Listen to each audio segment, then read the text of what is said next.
Hi, it's great to be with you again.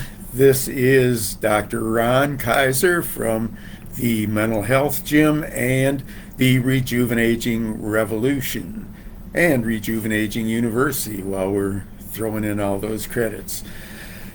This is being recorded on January 31st, 2022, but it should be evergreen or timely, and so whenever you're listening to it, the message is still the same.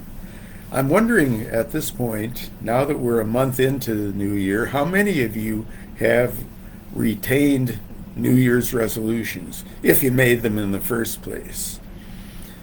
Experts tell us that 90% or more of resolutions don't really get kept. And we have to wonder why.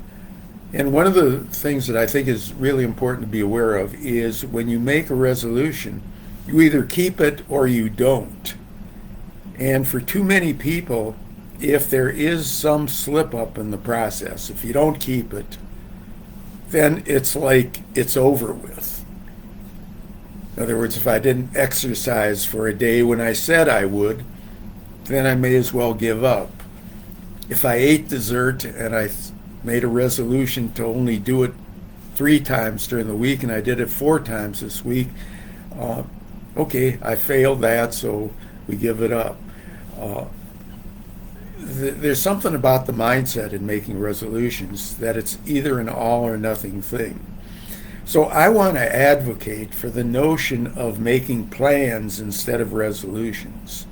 All of us make plans, and all of us know that there are going to be steps along the way where we may misstep, where we may fall short. It doesn't mean that we interfere with the plan. I mean, every day there are things that I plan to do that I don't get to, and very often there's no major consequence to it. If I, among all the things I plan to do today, if I don't get to the drugstore to pick up the shampoo that I won't run out of for another 3 days, or the vitamins that I won't run out of for another 5 days, that's not terrible. And even if I already ran out of them, the consequences probably wouldn't be that terrible. If I didn't do anything on my list, that would be a problem. But assuming that I have a list of things that are part of my plan for the day, and I get many of them done, hey, that's not a failure. I may be disappointed in myself for some of the things that I planned to do and didn't. I may have allowed distractions or things that I need to correct to interfere with it, but it doesn't interfere with the plan.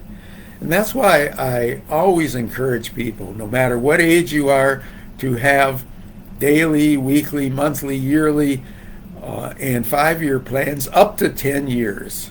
I think we all have to look forward to what we can accomplish in the next 10 years. Experts tell us that we tend to overestimate what we can accomplish in a day, but we tend to underestimate what we can accomplish in a year or 2 years or 10 years or something like that. So what we really need to do is to make sure that what we are doing is thinking in terms of a plan, not a resolution that we either pass or fail, but a plan, and implement it and make adjustments along the way. It's a totally different mindset, but goals are achieved by having plans. Goals are not achieved by having resolutions that we keep repeating and repeating and repeating and assuming the result is going to be different. It might be sometime, but if you make a plan, if some of the changes that you want to make in your behavior are part of that plan, then the long-term benefit will be much greater than having individual resolutions. So my hope for today is that We will think in terms of plans rather than resolutions, and then take it the next step. Write down what that plan is, so that then you can adjust things if you fall short. A plan is always greater than a resolution. The amount of things that go into a plan are greater than a resolution.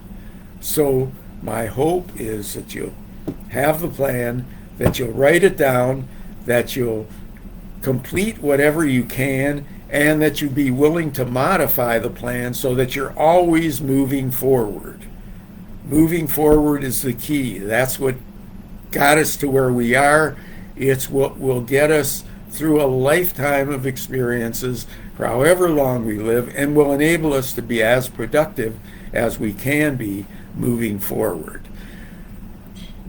Think about that, work on it.